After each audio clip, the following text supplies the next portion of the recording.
सांसदों से धक्का मुक्की और मीडिया से बदसलूकी की वजह से सुर्खियों में आए। हाथरस के जॉइंट मजिस्ट्रेट प्रेम प्रकाश मीणा ने आईएएस अधिकारी बनने के लिए अपनी करोड़ की नौकरी छोड़ दी। जब उन्होंने अपनी नौकरी छोड़ी तब उनकी सालाना सैलरी करीब 2 करोड़ रुपए थी। राजस्थान के अलवर के रहने वाले प्रेम प्रकाश ने आईआईटी मुंबई से मैकेनिकल इंजीनियरिंग की है। इंजीनियरिंग करने के बाद प्रेम प्रकाश की नौकरी ऑयल एंड गैस सेक्टर के क्षेत्र में लगी। मीणा बड़ी बड़ी विदेशी तेल कंपनियों में काम कर चुके हैं, जिसमें शेल और ब्रिटिश पेट्रोलियम शामिल है। मीणा अब तक अलग अलग 6 देशों में विदेशी तेल कंपनियों के लिए काम कर चुके हैं।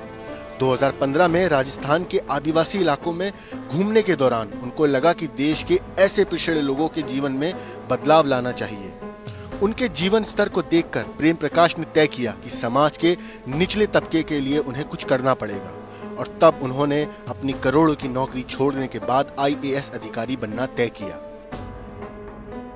मीणा की आखिरी नौकरी ब्रिटिश पेट्रोलियम के साथ रूस में थी और उस वक्त उनकी तनख्वाह 1 करोड़ 91 लाख रुपए थी। उस वक्त मीणा शादीशुदा थे और नौकरी छोड़ने के बाद उन्होंने दिल्ली के करोल बाग इलाके में एक कमरा किराए पे लिया और वहीं एक कोचिंग इंस्टीट्यूट में यूपीएससी की तैयारी शुरू कर दी। 2017 में ही वो आईआरएस के लिए चुने गए। उन्होंने वो सर्विस ज्वाइन भी की, लेकिन आईएएस बनने का उनका प्रयास जारी रहा। 2018 में वो आईएएस बने और ट्रेनिंग के बाद उनकी पहली पोस्टिंग बस्ती जिले में हुई, जहां पर उनके काम की काफी तारीफ की गई। इसके बाद अगस्त 2020 में ही प्रेम प्रकाश मीणा हाथरस में ज्वाइंट मजिस्ट्रेट के पद पर तैनात किए गए। हाथरस में दलित लड़की के बलात्कार और मौत के बाद मचे बवाल की वजह से टीएमसी सांसदों का दल उस दलित परिवार से मिलना चाहता था। इस दौरान ही मीणा पर टीएमसी सांसदों से धक्का मुक्की के आरोप लगे। तमाम राजनीतिक दलों की ओर से मीणा पर कार्रवाई की मांग की जा रही है, लेकिन मीणा के जीवन का ये पक्ष जानने के बाद वाकई में हैरानी होती है। अब आप चुप क्यों हो गए? आप बताइए, आप बोलिए, आप बोलिए, क्या कहना चाहते हैं? मैं गलत खबर चला रही हूं? मैं बोल रही हूं कि नहीं यहां पर मैंने कौन सी गलत खबर चलाई? आप बोलिए, आप बोलिए, मैंने कौन सी गलत खबर चलाई? आपके पास परिवार का आरोप है, क्या कहेगा प्रशासन? किस बात का आरोप? धमकी दी गई परिवार को, मोबाइल छीना गया, बेबुनियाद है। डिस्ट्रिक्ट मजिस्ट्रेट का वीडियो वो आउट ऑफ कॉन्टेक्स्ट तोड़ मरोड़ के दिखाया गया है। उसके ऊपर डिस्ट्रिक्ट मजिस्ट्रेट स्वयं का क्लैरिफिकेशन भी इशू हो चुका है। वो आप देख लीजिए, उसी कॉन्टेक्स्ट में उसको देखिए। बात किसकी माने, परिवार का आरोप माने या डिस्ट्रिक्ट मजिस्ट्रेट की सफाई मान लें? वो आप लोगों के ऊपर है। हमेशा ये देखा जाता है पीड़िता का बयान, पीड़ित का परिवार, उसका भाई खेतों के रास्ते भाग करके आता, कह रहे हमारे परिवार के साथ बदसलूकी हो रही है, मारा पीटा जा रहा है। पूरी तरह असत्य, बेबुनियाद और गलत आरोप है। ठीक है, वापस घूम फिर के उसी आरोप पे जाते हैं। अगर सब कुछ इतना सही था तो आधी रात को शव जलाने की जरूरत क्यों पड़ी?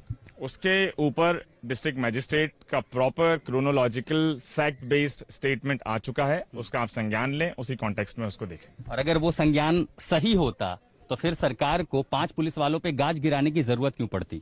ये आप जिनका डिसीजन है उनसे पूछें। आप कानून व्यवस्था यहाँ पर संभाल रहे हैं, खूब धक्का मुक्की हुई है मीडिया कर्मियों के साथ, जो राजनीतिक शख्सियत है उनके साथ, चुने हुए प्रतिनिधियों के साथ। कुछ ज्यादा नहीं हो गया? प्रशासन अपनी कमियां छुपाने के चक्कर में कहीं सीमाएं तो नहीं लांघ गया? मुझे लगता है मीडिया को रिफ्लेक्ट करना चाहिए कि पिछले 2 दिन से पहले किसी भी मीडिया कर्मी को आने जाने से नहीं रोका गया। आप लोग छतों से कूद के आ रहे थे, किसी के बाथरूम में छुप के आ रहे थे, किसी के पर्दे के पीछे छुपे हुए थे, किसी पगडंडी से आ रहे थे, किसी रेत में लेट के आप लोग कर रहे थे अपना दिखाना कर रहे थे, दिखाना, ठीक है, दिखाना। आप बाजरे के खेत में से आ रहे थे, रात में 4 बजे बाजरे का खेत आप दिखा रहे हैं, किसी ने नहीं रोका आपको। सारे मीडिया वाले कहाँ जाना चाहते थे? बात सुन लीजिए, आपने मुझसे सवाल पूछा है तो फिर सुनने का फिर मादा भी रखिए। आपने जिस तरीके से रिपोर्टिंग करी, आपको नहीं रोका गया। पिछले 2 दिन में एसआईटी टीम गांव में थी और इस वजह से सिर्फ मीडिया को ही नहीं बल्कि जनप्रतिनिधियों को, गवर्नमेंट ऑफिशियल्स जिनकी यहाँ ड्यूटी नहीं थी उनको, सभी को रोका गया। और उसका सिर्फ एक ही उद्देश्य था कि जो एसआईटी टीम इन्वेस्टिगेशन अपनी कर रही है इंडिपेंडेंट, उसमें किसी तरह का हस्तक्षेप ना हो।